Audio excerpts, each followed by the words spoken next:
नमस्कार. प्रणव वैदिक ॲस्ट्रॉलॉजी या चॅनलमध्ये तुमचं स्वागत आहे. आजचा विषय आहे ग्रहण आणि ग्रहण दोष. ग्रहण कसं लागतं आणि त्याच्या सविस्तर माहिती देतो आहे मी.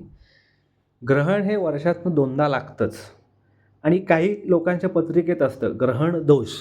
हा ग्रहण दोष म्हणजे नक्की काय आहे?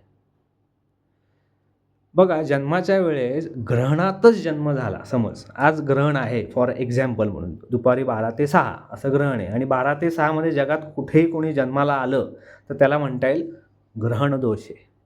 त्या पिरियडमध्ये परफेक्ट जन्म झाला म्हणजे तो दोष लागला. हा ग्रहण दोष म्हणजे नक्की काय असतं? मी एक सॅम्पल कुंडली मांडलेली आहे, एक पत्रिका मांडली आहे. एक नक्षत्र, चित्रा नक्षत्रात एक ग्रहण होतं आहे. ग्रहणामध्ये आधी एक 4 गोष्टी इन्व्हॉल्व असतात. राहू, केतू, रवी आणि चंद्र. राहू केतू हे कायम समोरासमोर असतात. ही एक कन्या राशी आणि ही मीन राशी आहे. आता या कन्या राशीतलं ग्रहण आहे म्हणून इथे मी असं लिहिलेलं आहे एक्झाम्पल म्हणून. जेव्हा राहू चित्रा नक्षत्रात येतो, चंद्र पण चित्रा नक्षत्रात आलेला आहे आणि राहू तर चित्रा नक्षत्रात आहेच आहे. जेव्हा हे कॉम्बिनेशन तयार होतं तेव्हा कुठेतरी ग्रहण हे लागतं. म्हणजे एकाच नक्षत्रात हे 3 लाईनी झाले आणि इथे समज केतू आहे किंवा उलटं पण असू शकतं. रवी इथे आला, केतू जवळ, चंद्र इथे आला तर इथे नक्षत्र. आणि मेन जो दोष लागतो तो त्या चित्रा नक्षत्राला लागतो. कारण का राहू या चित्रा नक्षत्रात आहे, या नक्षत्रामध्ये दोष लागतो. म्हणजे जे प्लॅनेट्स पुढचे साधारण 5-6 महिने चित्रा नक्षत्रातनं पास होतील, इथून असे चित्रा इथे पुढे जातील. इथून मग समज बुध आला चित्रा नक्षत्रातून तो पास होईल. मंगळ इथून इथे आला, कुठलाही शनी बाबा आला कुठनं इथून, तर त्या ग्रहांना तो दोष लागतो. कारण का चित्रा नक्षत्र कुठेतरी त्याचा एफेक्ट झालेला आहे, असा त्याचा अर्थ असतो. आता जन्मस्थ जेव्हा ग्रहण लागतं तेव्हा हे पोझिशन साधारण असं असतं. राहू हा रवीचा शत्रू आहे, राहू हा चंद्राचा पण शत्रू आहे. म्हणजे राहू हा काय करतो की रवीची क्वालिटी कमी करतो, चंद्राची सुद्धा चंद्रावर तो छाया आणतो. म्हणजे आता रवीचा संबंध तुमच्या आरोग्याशी आहे, रवीचा संबंध तुमच्या वडिलांशी आहे, रवीचा संबंध अजून तुमचे मान सन्मान किंवा जे काय पद मिळतं तुमच्या समाजात, एक वेगळी ओळख असते, स्टेटस, त्याचा संबंध रवीशी आहे. चंद्राचा संबंध तुमच्या आईशी आहे.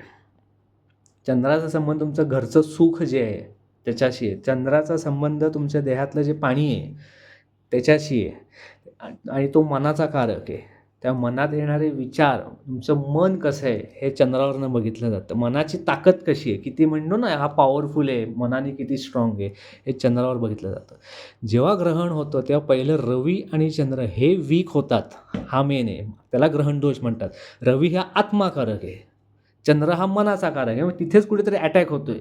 शरीराने तो कमजोर असेल, मान सन्मान जो मिळाला पाहिजे, पद मिळालं पाहिजे ते मिळत नाही, आरोग्य खराब असेल, वडिलांचा जो सपोर्ट पाहिजे किंवा जे प्रेम पाहिजे ते मिळत नाही किंवा वडिलांशी पटत नाही हा विषय असतो.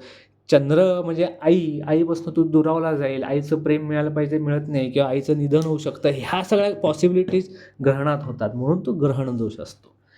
मग आता ह्याच्यावरनं घाबरून जायचं कारण नसतं. एखादा प्लॅनेट वीक आहे तर त्याची ताकद कशी वाढवता येईल हेही आपल्या ॲस्ट्रॉलॉजीने आपल्या संस्कृतीने सांगितलेलं आहे. त्यामुळे घाबरायचं कारण नाही. आपण एखाद्या शाळेत अभ्यास करत होतो, आपल्याला किती 7-8 विषय असतात. त्यातला बाबा गणित मला येत नाही, गणित कसाबसा मी पास होतो. तर त्यासाठी देवळात जाऊन आणि पूजा करून गणिताचे मार्क नाही वाढत, त्याच्यावर काम करावं लागतं. म्हणजे गणित जे मी आठवड्यातनं 2दाच अभ्यास करतोय, तर आता मी 4 वेळा करीन, 5 वेळा करीन. त्याचा एक वेगळा स्पेशल ट्युशन लावीन, क्लास लावीन, रोजची प्रॅक्टिस करीन. मग हळूहळू ते गणितात प्रोग्रेस व्हायला लागते. Same with this situation. ग्रहणात जन्म झाला म्हणजे रवी आणि चंद्र वीक आहेत, हा पहिला आहे विषय.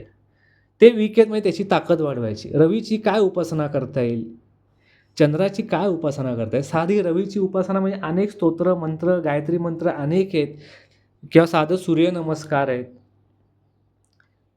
हे तुम्ही करू शकता किंवा वडिलांची सेवा करू शकता.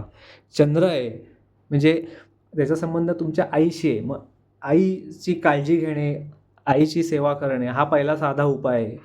दुसरी गोष्ट, चंद्राची ताकद म्हणजे मनाची ताकद वाढवायची असेल तर त्यात सर्वात सोपं म्हणजे मेडिटेशन.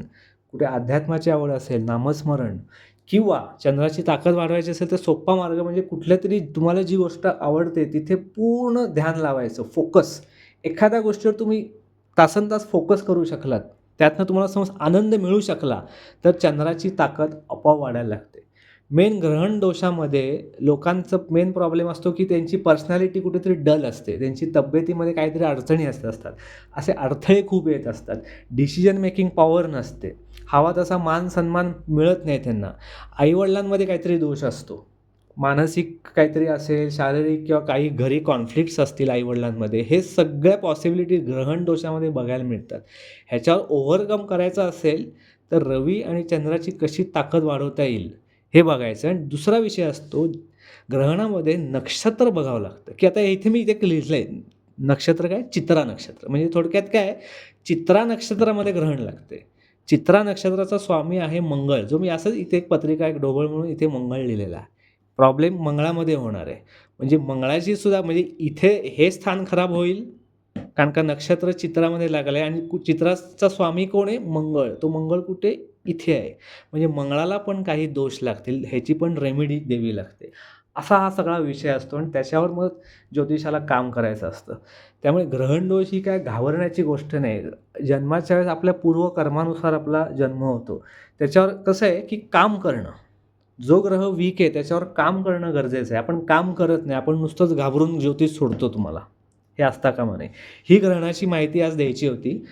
29 मार्च 2025 हे एक विचित्र ग्रहण होणार आहे. त्याला षटग्रह युती ग्रहण होत आहेत, म्हणजे 6 ग्रह एका घरात येत आहेत. त्याची पण मी कुंडली मारणार आहे आणि पुढचा व्हिडिओ करणार आहे. तो विनाश होणार आहे, म्हणजे नक्की काय होणार आहे, जगाच्या पातळीवर हे ग्रहण काय काम करणार आहे, याचा व्हिडिओ मी आत्ता करणार आहे. 29 मार्च हे ग्रहण हे खूप विनाशाच्या दृष्टीने जात आहे, असं सगळं तुम्ही व्हिडिओ पाहू पण शकता. ती नक्की विनाश कशामुळे होणार आहे, का होणार आहे, अशी मी प्रॉपर पत्रिका मांडूनच मी ते ग्रहण करणार आहे. त्यामुळे तो पुढचा व्हिडिओही नक्की तुम्ही पहा.